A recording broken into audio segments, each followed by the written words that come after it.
नमस्कार दोस्तों।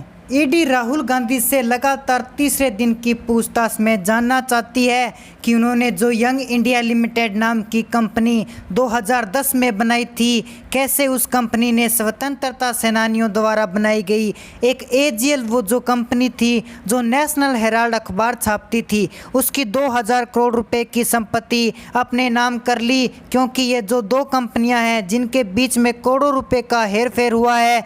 एक कंपनी जो 5000 स्वतंत्रता सेनानियों ने बनाई थी, जवाहरलाल नेहरू उस समय उसके प्रमुख थे और देश के आम लोगों ने वो एजीएल को अखबार छापने के लिए उस नज़रिए से कंपनी बनाई थी। और वो जो कंपनी थी वो कंपनी लगातार अखबार छापती थी, जिस अखबार का नाम था नेशनल हेराल्ड।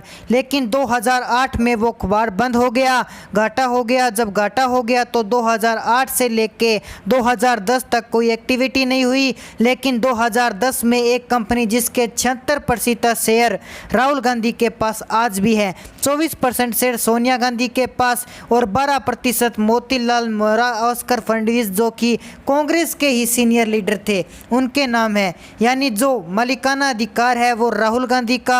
और कंपनी का नाम यंग इंडिया लिमिटेड, ये 2010 में यंग इंडिया लिमिटेड बनाई गई। मात्र 5 लाख रुपए के इन्वेस्टमेंट से बनी कंपनी के पैसे की हेर फेरी की गई। अल्टीमेटली जो स्वतंत्र सेनानियों के पैसे से बनाई गई 2000 करोड़ रुपए की पूरे देश के अंदर ऑफिस के रूप में प्रॉपर्टी थी, बिल्डिंग थी, उन सबको राहुल गांधी जिसके सर्वे सर्वा है उस कंपनी यंग इंडिया लिमिटेड को सारी संपत्ति का मालिक बना दिया गया।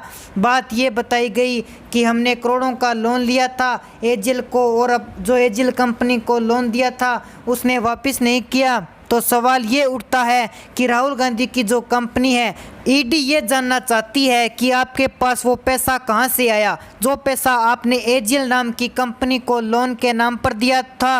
राहुल गांधी कहते हैं कि भाई मुझे इसके बारे में जानकारी नहीं है, मैं पूछ के बताऊंगा। एक दिन उनको दे देती है ईडी, रात भर वो अपने घर रहते हैं, वकीलों से सलाह करते हैं और वरिष्ठ कांग्रेसियों से सलाह करते हैं। अगले दिन राहुल गांधी फिर ईडी के सामने जाते हैं। ईडी का वही सवाल कि आप ये बताइए कि आप ये स्वतंत्र सेनानियों के पैसे से बनी हुई एजीएल कंपनी जो नेशनल हेराल्ड नाम का अखबार छापती थी, वो कंपनी के 2000 करोड़ के डेजर जिसमें चंडीगढ़, दिल्ली, लखनऊ, मुंबई जैसी प्राइम शेयर उनकी प्रॉपर्टी अपने नाम कर ली, तो आपने वो कंपनी घाटे में गई। उस घाटे में गई कंपनी के जो शेयर होल्डर थे वो तो स्वतंत्रता सेनानी थे जो 5000 थे।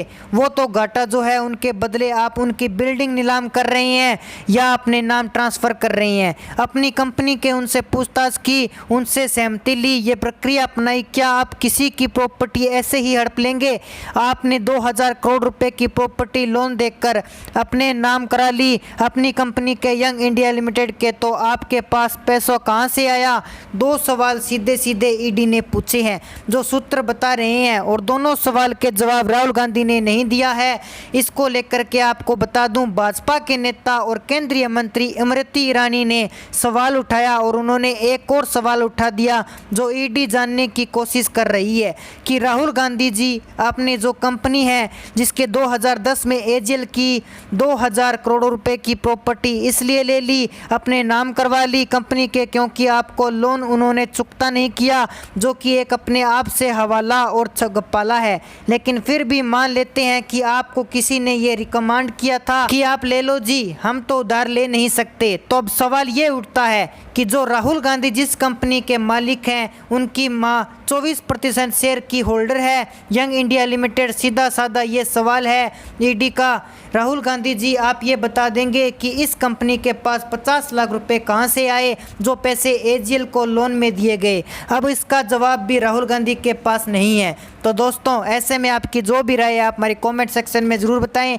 साथ ही हमारे चैनल को कर लीजिए सब्सक्राइब ताकि हमारे नए नए अपडेट्स आप तक पहुँच सके। जय हिंद, जय भारत।